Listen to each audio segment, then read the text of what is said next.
Well, good afternoon. I'm delighted to be here. I have come a little bit further than some of you from a place we call Louisville, Kentucky, and there'll be language classes after the session today. Several of you have commented on my accent. I don't think I have an accent. You all, however,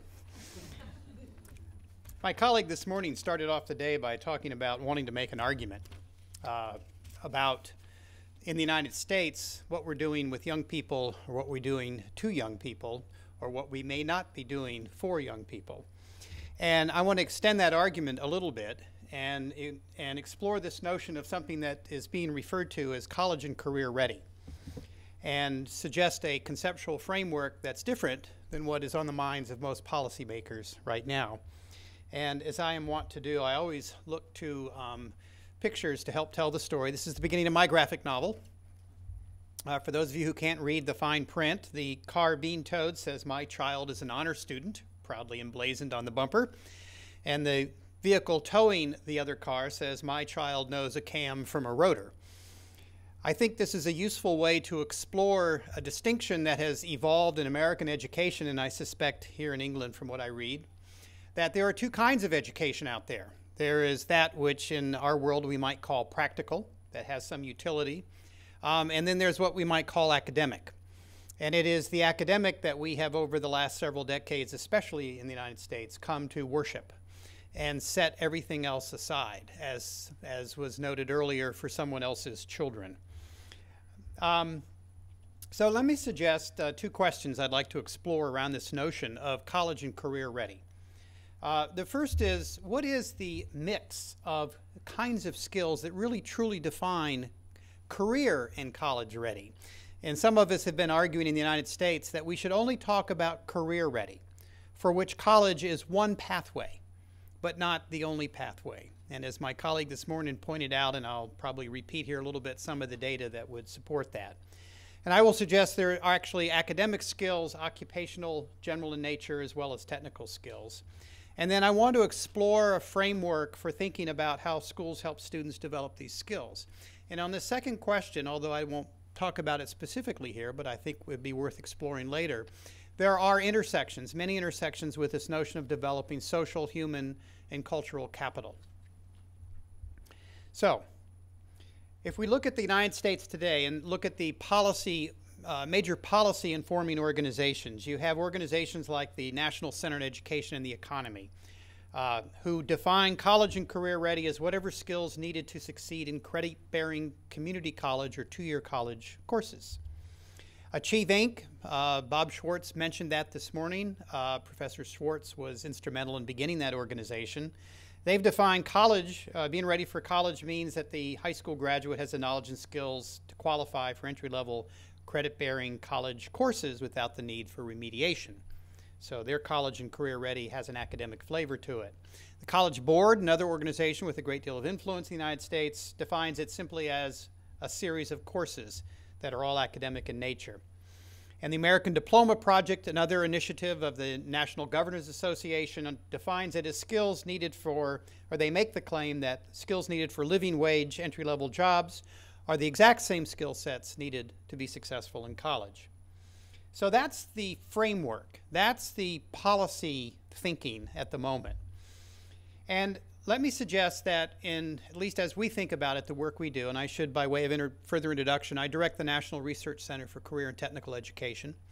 We have projects, research projects, technical assistance, professional development, and other kinds of activities going on in about 30 of the 50 states at the moment. It varies from year to year. We engage in a good deal of research. We have at the moment 4 longitudinal studies that have picked up cohorts of high school students, community college students, and we're following for periods of anywhere from 3 to 5 years, looking at various questions. But we tend to think about 3 outcomes that are important in this notion of college and career ready. The first is that of engagement. Now, we define engagement as the notion of completing something. Now, the completing something may be completing secondary education, of which in our country perhaps 70% of those who start 9th grade do. Depends on the data you look at. Or completing a post-secondary credential that has some labor market payoff that creates some signal to the labor market. That's a measure of engagement. The notion of achievement, historically for career and technical education, or vocational education and training, as you might think of it, has been around the notion of occupational development, but increasingly includes academic achievement as outcomes that programs are measured by in terms of assessing success. And then finally, the third outcome that we look to is transition, from something to something. So first a word about the emerging American workplace. You all may be familiar with the notion of STEM, science, technology, engineering, and mathematics. Many of my colleagues think it's more accurately, appropriately described as S&M, because they forget the T and E, and it has levels of meaning there I'll leave to your imagination. But the notion of STEM has grabbed the policymaker's mind. We have our STEMites and our anti-STEMites, and those who are arguing that we need to have more STEM-educated youngsters fail to actually look at the labor market data. Labor market data from our Bureau of Labor Statistics suggests that approximately 5% of those who are employed today, with perhaps as many as 5.3% if we look a decade down the road, are actually in STEM occupations. 5%. Now, it's an important 5% because STEM occupations often generate a lot of other employment, but it's 5%. We also find from other data that presently in American universities, we're graduating over 400,000 master's, bachelor's, and advanced degrees in STEM-related degrees, and we're generating about 150,000 net new openings a year. So you can do the math. It's nearly a 3-to-1 oversupply of people with these credentials already. But nonetheless, we are increasingly focusing on STEM as an outcome for more students in the secondary education system. The National Academy of Science, or the National Research Council and the National Academies of Science, which is a historic federal organization that brings together thinkers in different fields to explore different issues, recently took a look at this question of whether or not there's a shortage of scientists. And indeed, they concluded that there's not a shortage of scientists. There are, however, a shortage of people with science credentials who can actually work together. Nerds don't get along well with other nerds, is my interpretation of it. It's an oversimplification, but you'll notice the key there is that can they behave collaboratively? Because in the workplace of today, it's not the lonely scientists working in the lab, but rather their collaborative efforts. And then the ability on that, what we would call the soft skill side of the employment picture, the generic occupational skills I'll say more about in a few minutes, that's the piece that really seems to be missing. Professor Swartz also talked a little bit about some of the credentialing work that's going on. We're doing some work with the Center for Education, work that he mentioned this morning. And when we look at data currently, we find some interesting anomalies. 43% of those who go on from high school to some sort of post-secondary licensure or certificate program, and this, as he said, is about a year to 18 months typically, 43% of them will actually earn more than people who acquire an associate's or two-year degree. 27% of those will earn more than people with baccalaureate degrees. And those who acquire associate's degrees, which often lead to, for example, registered nurse credentials, 31% of them earn more than those who acquire baccalaureate degrees. So if we just look at this question of earnings in the labor market, clearly licenses, certificates, other sorts of sub-baccalaureate credentials have a lot of value.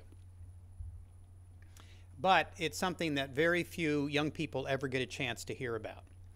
Now, in the quest of this notion of college for all, which is a phenomenon that really dates back to the early 1980s with a report called A Nation at Risk that came out and essentially concluded that American schools were lousy places, teachers can't teach, schools can't educate, and we're going to hell in a handbasket, more or less. That was their conclusion, which I found ironic when you look back because it was those at-risk kids from the 1980s who moved into the U.S. labor market in the 1990s and created the longest sustained economic boom our country has ever seen.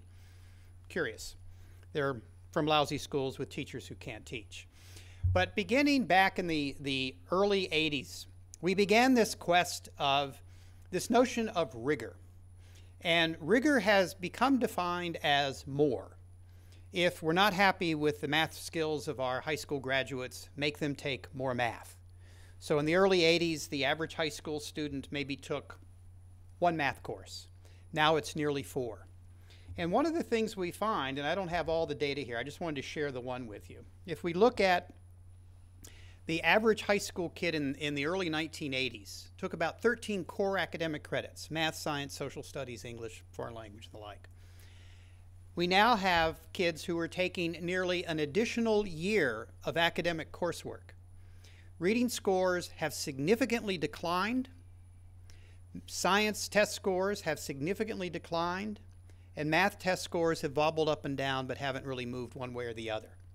So we've increased the pain and agony, and we've made no measurable change. Back to the S&M, we've increased the agony, we've increased the academic focus in schools, and we really don't have anything to show for it, except a rather stubborn and persistently high dropout rate.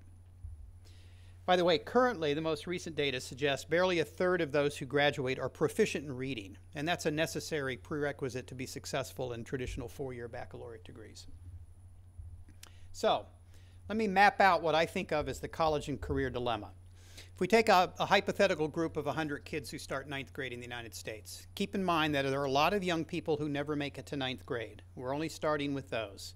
Right now, we estimate approximately 70% will finish in a traditional four-year time frame. That means we have about roughly 30%, 25% in some surveys, 30%, a bit more in others, who enter the workplace as a high school dropout. So of those 70 who who complete high school, current data, and actually these data, the percentage has gone up a little bit. It's closer to about almost 2/3 now. Will start some kind of 2 or 4 year experience immediately after high school. But that means we now have another 25% of that ninth grade cohort moving into the workplace with a high school degree as their only credential. Now think about the data that Bob was sharing this morning. At the mid-20s, 25, 26, 27 years old, about 40% have acquired a 2 or 4 year degree. About 40%. So you'll see some similarities in these data here. So of those 43 who start college, we know an awful lot will drop out in the first year. Many with 0 credits, because many of them take remedial courses. And if you get an A+ in English 001, which is a remedial designator, you get 0 credit. If you get a C- in English 101, you'll get typically 3 credits. That means we now have another 19% moving into the labor market with some college credit and probably a lot of debt. So what we've established in the United States is a system that works reasonably well for about 1/4 of the population. Or if you stretch it out long enough, a little bit higher. I have to confess that I got my baccalaureate when I was approaching the age of 30. I was a slow learner. And by that time, I'd been married twice. But that's a whole nother conversation we best not enter into here. So let me suggest, everybody needs a hobby. Let me suggest, collecting coins was much less expensive. Let me suggest 3 domains of knowledge for what is truly college and career ready. There clearly is a core of academic knowledge necessary to be successful in the workplace. If you're a mechanic working on a car, you better know something about Ohm's law or you're going to be blowing fuses all day long. There are a set of skills in the generic occupational, across the same skill sets pretty much across all occupations. In the United States, we had a report in the late 1980s called the Secretary's Commission on Achieving Necessary Skills, shorthand SCANS. SCAN skills identified what they called core foundational skills, the usual suspects, literacy, numeracy, and so forth. But then they had 5 competencies. And these competency areas were quite interesting. Among them, the personal skills, which you can imagine, but included things like negotiation skills, the ability to teach others. It was reflective of the changing work environment where you no longer had one job for 30 years and got the gold watch and left, but rather you worked in teams that evolved and changed over time.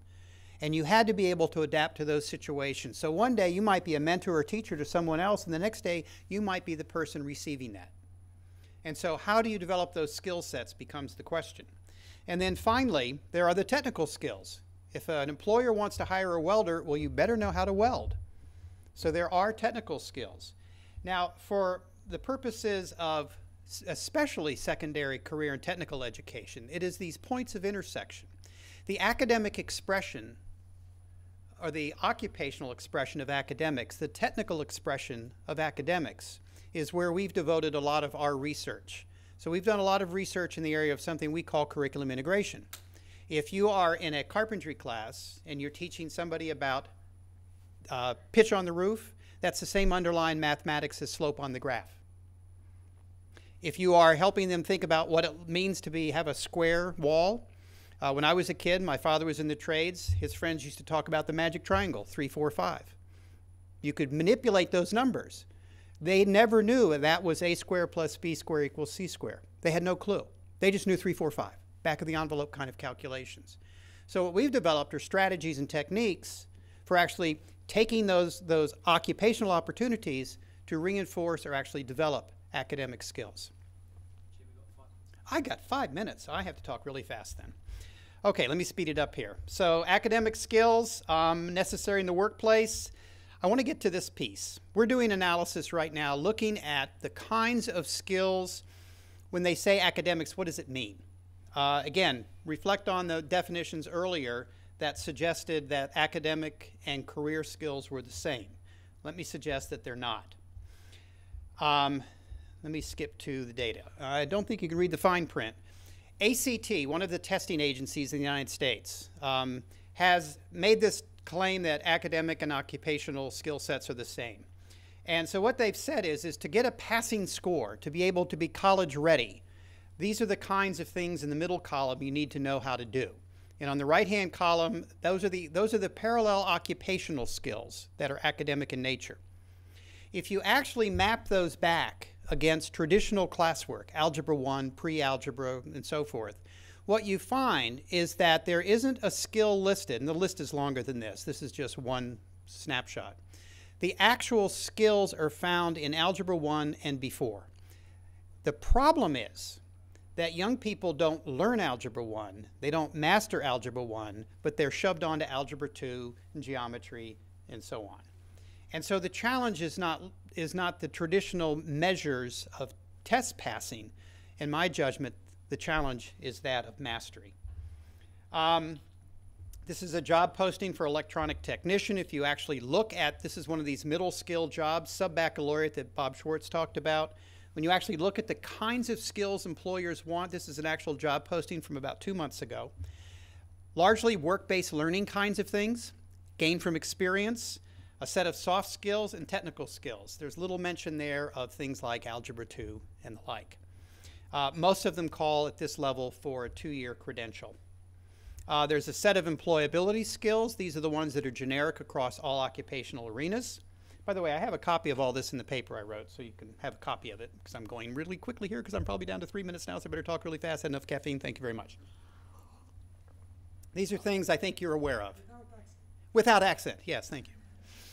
There's a new report out, relatively new, called Skills for the 21st Century, which makes another argument for these kinds of cross-workplace sorts of generic skills. Again, communication, collaboration, the sorts of things that really define today's workplace.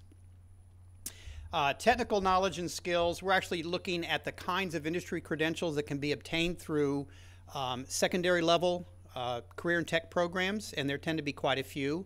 The OECD report that came out, Learning for Jobs, that Bob Schwartz mentioned this morning, makes the case that at the secondary level, students should graduate with skills valued by employers.